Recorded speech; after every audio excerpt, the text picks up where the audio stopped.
Yo les refs! Ah putain, ouais ça faisait un peu trop festif comme intro pour première vidéo.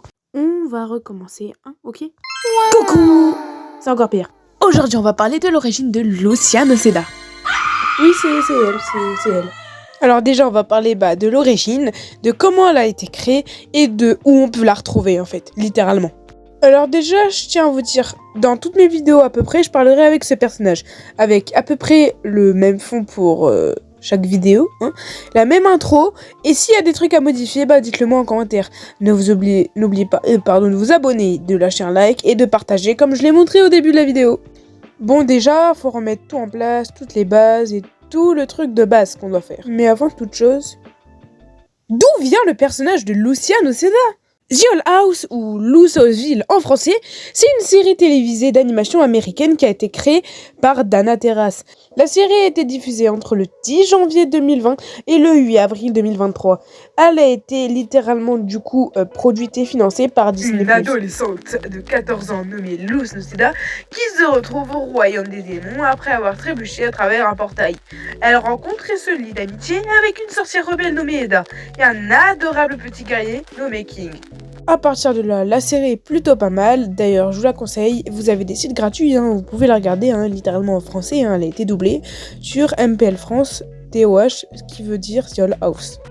Et malheureusement, la série n'a que 3 saisons. Elle devait en avoir beaucoup plus, mais en fait, elle a littéralement été annulée. Et c'est Disney qui l'ont littéralement annulée. Car apparemment, lors d'un récent fil de discussion sur Reddit, la créatrice de la série Dana Terrace explique aux fans de The Old House qu'elle avait été annulée car les dirigeants Disney estimaient que cette production ne semblait pas correspondre au style de la marque, excluant que cela était dû aux faibles notes pour la représentation positive de la communauté LGBTQ+, comme l'indiquent certains rapports.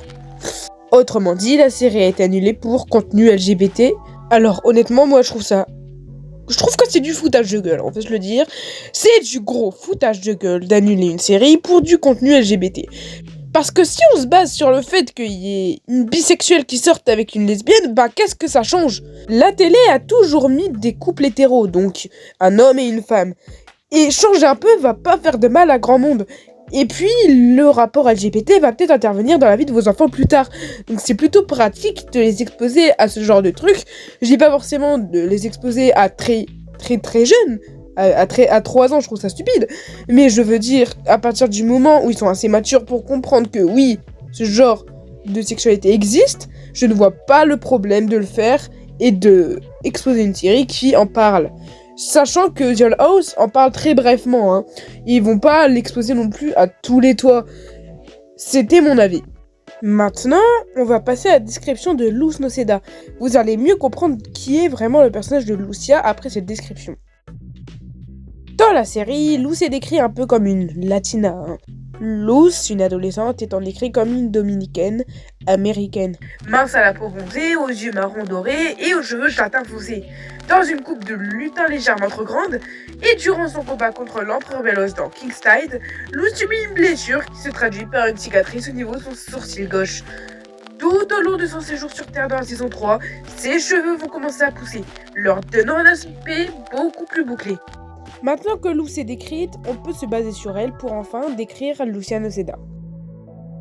Tandis que Lucia Noceda, elle, c'est pas une adolescente, déjà elle a 22 ans. Elle a la peau légèrement bronzée, un peu comme Luce, les yeux dorés comme Luce, les cheveux bouclés comme Luce, bruns de la même couleur comme Luce, les cheveux légèrement plus lisses comme on peut le voir sur ses côtés. Un bonnet rougeâtre décrit sur ses vêtements avec une veste verte comparée à Luce qui, elle, porte la plupart du temps dans la saison 1 un sweat. Mais on va pas détailler sur les vêtements des autres saisons, c'était juste pour montrer un peu la différence qu'est Luce dans The Old House et Lucia dans le fandom The Old House. Maintenant que la description est faite, on va voir d'où vient le nom Lucia Noceda et pourquoi ils ont pas utilisé tout simplement Luce en fait. De Savior of Subs sur Reddit, Dana crée les personnages, ce ne sont que les versions bêta des personnages canons. Le fandom vient de leur donner des noms. Waouh, beaucoup trop d'informations pour moi et peut-être pour vous. Déjà, on va décrire ce que sont ces deux termes, bêta et canon. Alors, comme j'ai recherché, canon veut à peu près dire, je vais vous dire ma définition sinon ça va être trop compliqué. Canon, ça veut dire que The Old House avant d'être The Owl House comme on connaît maintenant, il y avait une autre version qui a été créée. La version canon, donc la première version qui a été publiée. Voici à quoi elle ressemblait. Donc voilà, Luce, elle n'était pas exactement comme celle qu'on voit maintenant. Même les dessins, c'est un petit peu différent. Donc la première version, on va dire, c'est un peu comme ça qu'on appelle les premières versions des séries, les premières versions des personnages. On appelle ça des canons. C'est-à-dire que le personnage de Luce qu'on voit à l'écran, en fait, il est canon. Maintenant, on va expliquer le terme bêta. Le bêta, c'est un univers alternatif basé sur la version originale d'une série ou d'une œuvre, où les personnages sont soit plus âgés ou alors soit plus jeunes, mais beaucoup plus souvent plus âgés. Maintenant qu'on sait d'où et de quelle série vient Lucia, la description et que veulent dire les termes, je vais pouvoir vous décrire plus pleinement qui est Lucia. Lucia est en fait la version bêta du canon de Luce. Je vous réexplique. Si on se rebase sur les termes qu'on vient de décrire juste avant et de donner les définitions, ça veut dire que Lucia est en fait juste une version plus âgée du canon de Luce. Donc cela veut dire, pardon. Ça veut dire que vous voyez le canon de Luce là qu'on voit à l'écran. En fait, Lucia, c'est juste son bêta. Ça veut dire que c'est une version plus âgée de ce canon-là de Luce. En gros, Lucia, c'est une version plus âgée du pilote ou canon de Luce.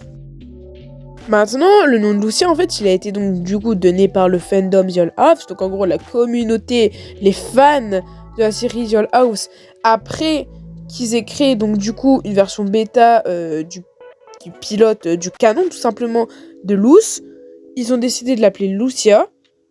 Parce qu'en fait, ils voulaient pas appeler le bêta du canon de Luce, parce que ça allait trop confondre. Déjà que c'est compliqué à comprendre.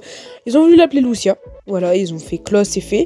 Et en fait, Lucia, elle fait partie d'une grande communauté. Ça veut dire que Lucia, donc il y a Lucia, elle s'appelle Lucia Noceda, mais il y a aussi Amelia Blight. Donc ça veut dire que Amity, dans la série originale The Owl House, ça s'appelle Amity.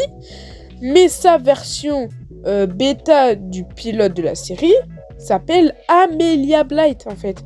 C'est comme Willow, elle s'appelait Fiona Park, etc., etc. Ce sont les 3 seuls personnages qui ont réellement été vraiment modifiés en personnages bêta. Donc voilà, maintenant que nous avons tout décrit sur Lucia, je vais pouvoir vous faire un résumé de vidéo. Lucia est la version bêta du pilote de Luce Noceda de la série The Owl House. Lucia, le nom Lucia a été créé par le fandom, donc la communauté, les fans de The Owl House, et est maintenant adapté dans certaines fanfictions. Lucia est présente dans certaines fanfictions où elle a l'âge de 22 ans, où elle porte des tenues plus différentes et plus diverses que Luce en elle-même, et vous pouvez la retrouver dans beaucoup de fanfictions. Elle n'a pas été même pas été du coup commentée par Dana la créatrice. Dana ne connaît pas son existence. C'est les fans de TOH qui l'ont littéralement créée à partir du pilote de Luce Noceda. Nous avons aussi vu qu'il y avait des bêtas, des pilotes, des personnages de The Owl House, comme Amity qui deviendra donc Amelia Blight, Willow qui deviendra Fiona Park, tous basés sur leur pilote. La vidéo est terminée. J'espère que vous avez compris toute la globalité. Si vous avez des questions, posez-les en commentaire. Dans la description, il y a mes réseaux sociaux, vous pouvez me suivre. Il y a un petit peu des descriptions de moi-même, où je vous dis qui je suis, etc. Et si ça vous plaît, abonnez-vous, lâchez un like et partagez la vidéo un maximum. J'ai voulu aussi faire cette vidéo pour les fans français de The Owl House, car il y en a beaucoup, mais en fait, c'est très peu montré, en fait. Il y a plus de fans anglais qui sont mis en avant que les fans français. Il y a aussi beaucoup de lecteurs français des fanfictions bêta. Et je voudrais qu'elles se reconnaissent dans cette vidéo. Donc déjà, je tenais à vous remercier pour le soutien et les abonnés sur ma chaîne de base. Et on se retrouve pour une nouvelle vidéo dans une semaine ou plus de 2 semaines, je ne sais pas, en fonction de si vous allez l'aimer. Au revoir!